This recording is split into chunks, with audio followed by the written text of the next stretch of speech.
This thing looks like the Starship Enterprise in the Mutara Nebula.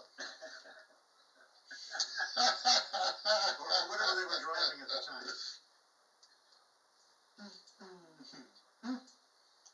Well, you look and sound good, so good.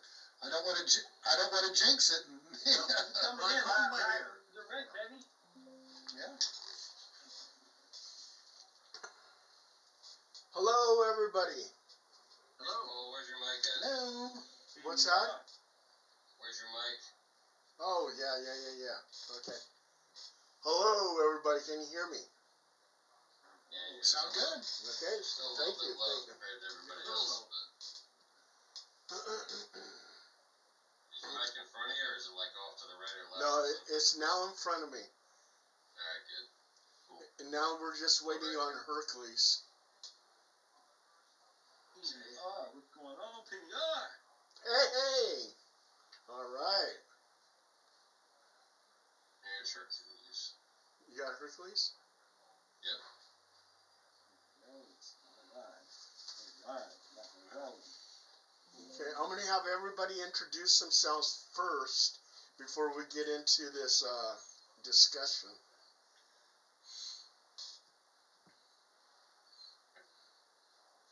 Okay. This meeting is being recorded. Tonight, we are going to have a serious discussion, but before we talk about what we're going to talk about, I'm going to have everybody introduce themselves so who's ever watching this will know who's talking. So just go ahead and state your name and a little bio of yourself. And I'll start off with Phil.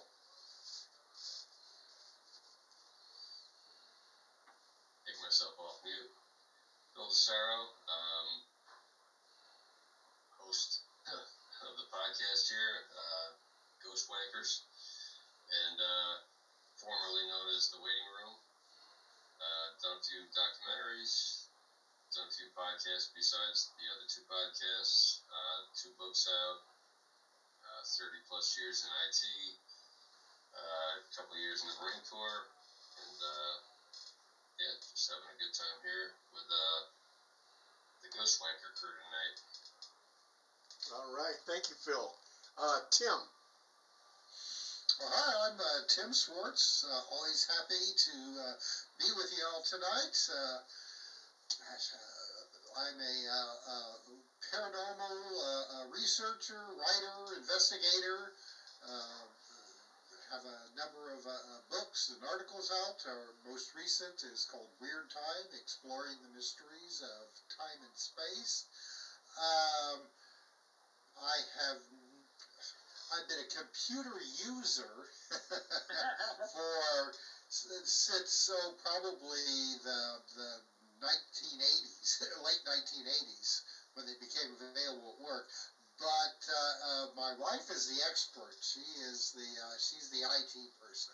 So any problems, I go to her. That sounds good. Just like Phil is our tech guy. And the reason why I call him our tech guy, because he's our tech guy.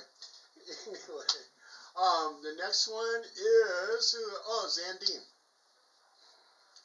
Now, what can I say? I'm just a nutty brother from the Bay Area that loves the paranormal. I went to UCB. I got interested in sciences, and I wanted to know the difference between the veil of logic and non-logic. And so, actually, where I got started, my father had a near-death experience in Vietnam, and so he put me on this path of like wondering what all this is about. And then he took me to see Close Encounters of the Third Kind, and that was it. So now here I am with Paul Joe Roberts, Tim Swartz, Steve, and Phil, and I'm actually the youngest wanker here. I mean, the lowest ranking member of the wankers here. So I'm just trying to learn from these guys. Oh, yeah. Well, thank you. There's no rank in a wank. Yeah, that's right. Hercules. Greetings, I'm Hercules Invictus. I'm an investigator, I'm an experiencer, I'm an author, I'm a podcaster, I'm Greek, and my wife is also my IT person. She understands a lot of the technical stuff where it's not going. All right. you know, and I used to consider myself a technical guy, and I got to tell you a quick story before we go to Stephen Ward. But when I was in the Army, they introduced me to an Apple computer. And all I was doing was inputting information. I was like a key data operator. And when I got out of the service, I started working for Manpower, which is a temporary work agency. And they said, this company here needs a computer programmer. Well, dummy me, I thought I was a computer programmer. And I said, I volunteered for the job. I go, okay. So I was getting this big paycheck and not doing nothing except typing. And this guy came over and he says, you're the one that's going to save the company, huh? And I said, yeah. I said, I type 78 words a minute. And he looked at me strange. He goes, what? I thought a computer programmer was like a key data operator, that all I had to do was put stuff into the computer. But come to find out, it was a lot more to it. So, anyway. Stephen Ward, the Mothman guy. And you can call me Steve if you want. I'm displaced from Michigan, came down to Point Pleasant, West Virginia about 3.5 years ago. Worked part-time at the Mothman Museum, established by Jeff Walmsley. You can, not always, but you can usually find me there on Saturday afternoons, greeting customers and answering questions. I have a podcast, The High Strangeness Factor, on the Paranormal UK Radio Network, with a couple of great co-hosts. And I have a book that I've co-written with Mark Randall, Mothman High Strangeness. He does the illustrations. It covers the year of the Mothman. And I guess I always smile when I hear the word wanker. All right. Well, now I'm going to go ahead and send it over to our tech guy. But there's a few things I want to ask, Phil. Okay, I see on the computer, on Reddit and everything else, people bitching and complaining about AI. Or they're happy with AI. I'm like me, I love AI. I mean, I'm creating all these nice images for my articles and everything else, so I love it. But other people are bitching about it, and they say, well, I'm going to block this person because he uses AI too much. I'm against it. I go, what the heck is going on here? And then they're talking about water usage. What's that all about? So, and then also, too, there's people who actually think that AI will go to the level of an AI god. That this AI god will have the full knowledge of the internet, and it be so powerful that it'll destroy mankind. So, Phil, take it away. What do you think about all this? I think it's quite possibly the biggest thing that the human race has faced so far, as the biggest change that we have coming, besides I guess climate change, the way we've changed our own environment over the past 100 years, which is a relatively short period of time in the grand scheme of things, as far as how long the world's been around. But taking it piece by piece, one at a time, because you asked several questions. There are reasons why people love it and why people hate it. The reason why some people love it is because it has allowed certain people who have creative spirits to be more creative. People who couldn't draw, who want to create art, can now create art very easily just by literally speaking into their phone, creating prompts, using ChatGPT and many other tools. They can create professional quality art that could fool a lot of people just in a matter of minutes. It truly is amazing. And so that part of it is fantastic. It's empowering a lot of people to do those things. Whether there's any value to that art is a big question, but I guess that is it really goes how much effort you put behind it. If you're a really ambitious person, I'm sure you can find a way to sell that kind of thing or put that art to use. There are a lot of people that are, refusing to acknowledge that and not calling it real art. One of which is the Copyright Office. We talked about that with one of our guests. What was it, last week? When if you want to try to copyright a book, you're not allowed to use AI art in it, right? So there's a really good example right there of, was it Library of Congress is not accepting AI art into books if you want to copyright your book. Am I wrong by saying that, Paul? Was that the gist of that last week? Absolutely, yes. Library of Congress will refuse anything that's AI generated. So there's an example right there of literally a government entity. The Library of Congress is hating on AI.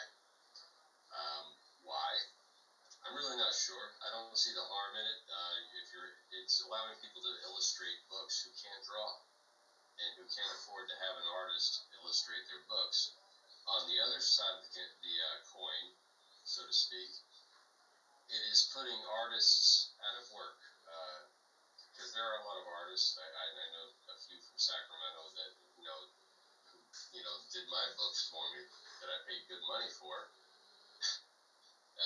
They're probably not getting nearly as much work as they used to, because they used to illustrate books for people like me who wanted to write a book and wanted professional quality illustrations. They paid people to do that work for them, and now those people don't need them anymore. They're just using AI to do that type of work. So instead of paying somebody $3,000 or a couple grand, they're getting that for literally nothing.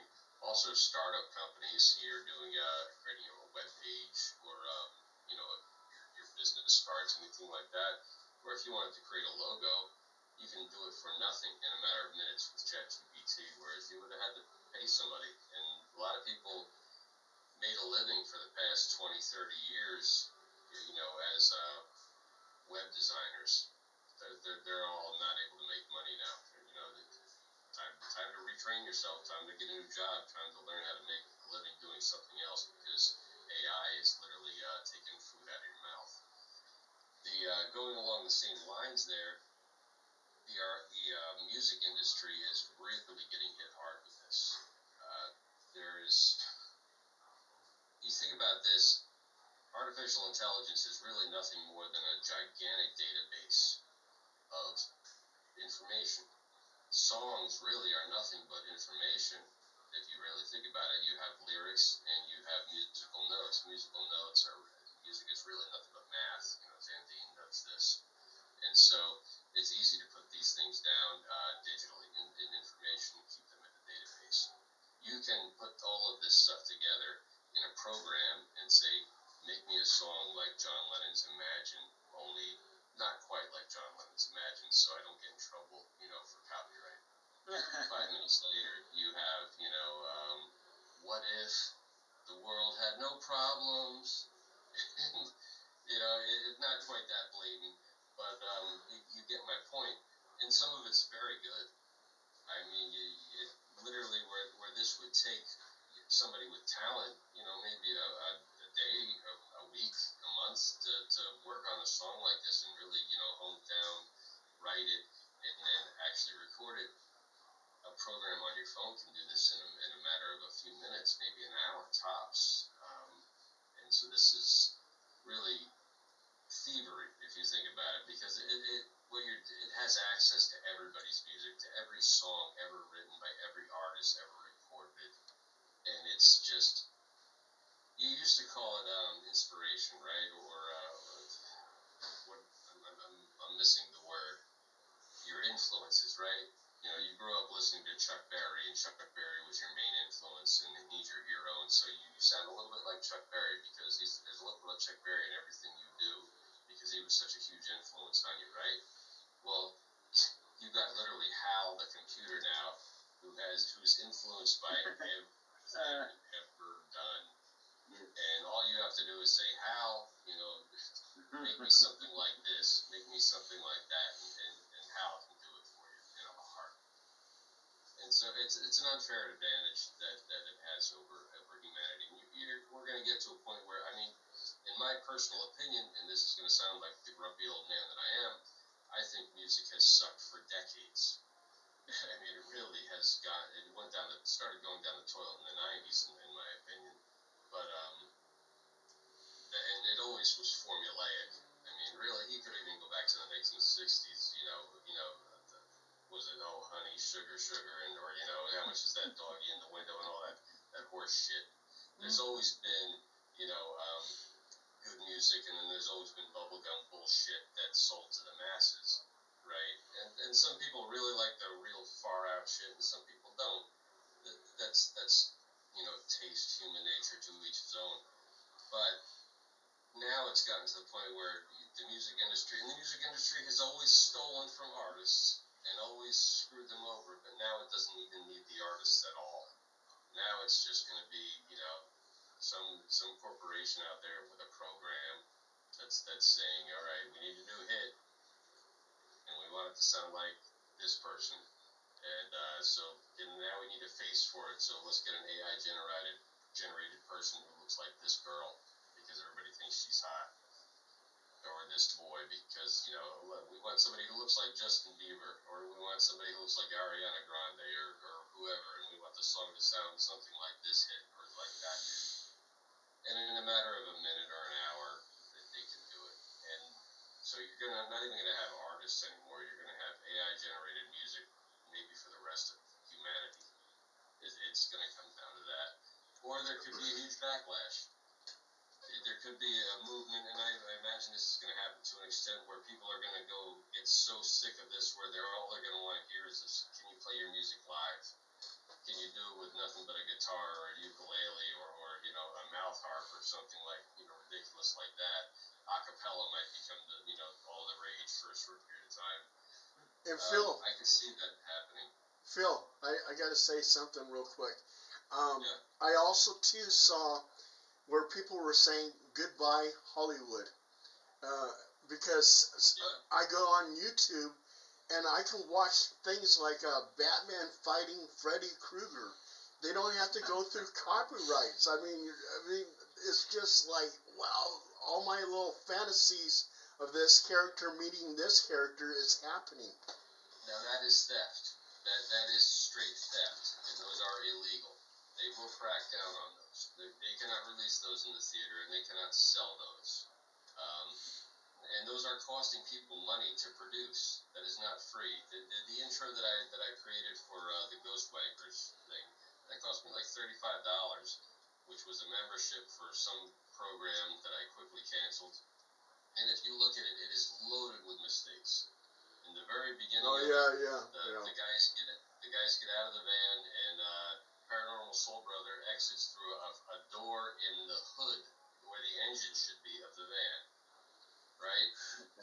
And then it goes from what should have been 3 guys to suddenly there's 4 or 5 guys. When they're in the hallway, somehow the back of Paranormal Soul Brother starts to look like Biggie Smalls. It gets, yeah. Hey, I paid to see that. I love it. Thank you, but and the problem is you get point credits. You pay for this thing. You get these point system credits on each of the software. Some of the software, like Sono, you have to actually get an invitation and get invited to use, so it's not available to everybody. But the ones that you do pay, that you don't get invited for, or whatever, you gotta pay for it anyway. You pay for this stuff, you do the prompt, it comes out. Whether it's the way you want it or not, you still have to pay for it. And then you have to tweak it, and then you have to pay for that tweak. And then if that's not the way you want it, you have to pay for that, because it's all processing time. It's all energy that you're paying for from these massive computer systems in these data centers off, which leads to another question that you had about water usage and power usage. This energy that is being used, it's a lot of energy. Now, traditional data centers, especially when I first got in, we used to call them raised floors, and every building had one. It was when you worked in there, you went to the raised floor. The raised floor meant that there was about a foot of space or more between the floor and what was under the floor, which was wiring and air conditioning. It was literally a space for air conditioning to blow underneath and for you to drop wiring underneath. And every so many grates of these tiles. They were these gigantic tiles. You would have a double suction cup handle that would pull these tiles up with. Every so many of them, there would be a tile with holes that would allow air to blow up through them. And a massive air conditioner would blow air through the bottom of the floor. The sound was so bad you had to wear hearing protection when you went onto this raised floor environment. And that was because of the cooling. When you designed a rack would hold these computer systems back then. The computers were designed to pull air through them. So what you would do is you would design a rack to where you would put one of those tiles with the holes in them in the front of the rack to blow air up, and then the computers would pull that cold air through them and out the back. So when you would set up a rack, you would have to cost your air conditioning, your electricity, and your space within that rack. That was the way it used to be. Now these things with AI, they're having to cool them like nuclear reactors. They are so hot that they're having to use water to cool these data centers. And then the other thing that a lot of people aren't talking about, but they've done a few 2020 specials on these, is the noise. The noise that these data centers are making. They're trying to put them out in the middle of nowhere in these small towns, just because the decibel levels that are coming off of these things are they're destroying. They're what used to be a peaceful town where everybody liked to live is now got this constant white noise that's literally driving animals and birds away and disturbing the peace and driving people insane, affecting mental illness, that kind of thing. Wow. So it is having an effect. There are improvements being made to processors. There's a few companies out there that have the next generation of processors coming out that are supposed to run cooler and require less cooling and therefore less energy. So we're getting there, and it slowly but surely is going to get better, like everything does. But there is an impact with all of it. It is incredibly resource intensive, energy intensive. It generates a lot of heat.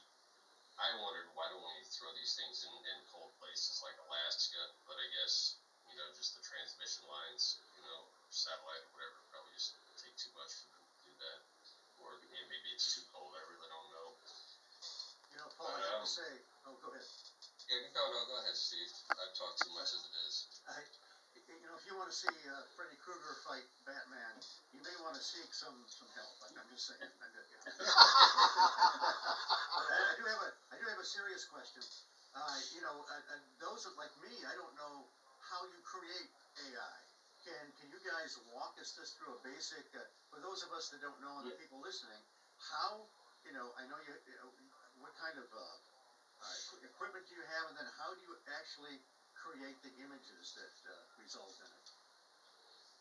You can open up, the most basic way to do it is get on your phone and open up ChatGPT, which is, there's free versions available of it, or there's a paid version available for it. So, like the icon, I don't know, probably not good. And so, is this going to focus? Of course, as soon as I hold it up, it doesn't focus. Gotta hate computers sometimes. Alright, so where am I? That white one that kind of looks like a weird flower, that's gonna be the ChatGPT icon. I don't know if anybody can see it. Anyways, if I hit this thing, it's gonna bring me up to a prompt. And so what I'll do with it is there's two bars off the top left. I'll hit that, and then it'll bring me up a menu. The menu's gonna, do you want to chat? Do you want apps? Do you want a new project? Podcast introduction? It gives you many different things you can do. An AI video face swap. Anyway, so I'll just click on images, and then even within that, it has some basic things that pop up if you don't really know what you're doing right away. It'll give you some generic things right there. But if I don't want to do any of those things, I can just down here where the microphone is, just say, I would like an image of 6 guys, one of them that looks like Hercules, one of them that's dressed like a giant moth, one of them that has a black mask with a red cross on his face, one of them that is an African American gentleman wearing dark sunglasses, and one of them who has a white goatee with glasses, and one of them who's really, really handsome wearing a green shirt and glasses and a black goatee and mustache. All sitting together like they're in a podcast, please. And then I click What the you call vibing, by the way, Steve. So you can vibe code. If you don't really know how to code, that's the beautiful thing. Phil, you know that a lot of serious coders, they haven't even written code since November. Really? They're just doing it like this, right? Yeah, they're doing it just like even though they're highly technically trained, they're just going over edits and stuff. But people, you know, are it's like the screwdriver and the drill. You know, you had some people when the drill came out. I'm not going to use the drill. Well, you're going to use it now. The thing about what you were saying about AI, it's also the storage that's a big problem, and like the best chips, which operate on qubits, because you know the record computer is binary, so you have two choices. Where in a qubit world you have twice that, and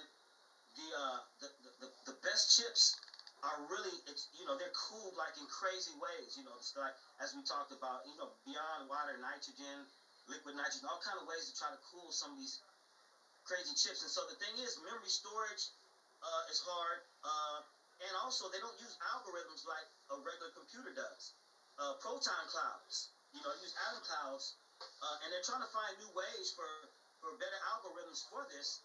And also it's the accuracy, because a lot of large models, you know, you go by the accuracy of what you want to program or what you want to achieve versus what they do on their own.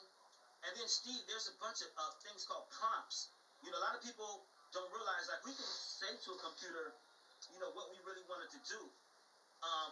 But, like, it'll do other things on its own, kind of like if you don't bottleneck it, because, you know, its knowledge is so vast. So, for example, if you were a content creator and you said, you know, I want something that has, you know, illustrations and, you know, I want it to be really good. You know, you could say that design an animated infographic illustrating the positive impact of sustainable living on the environment. Like, you get specific and it starts. So then they have like prompts for everybody.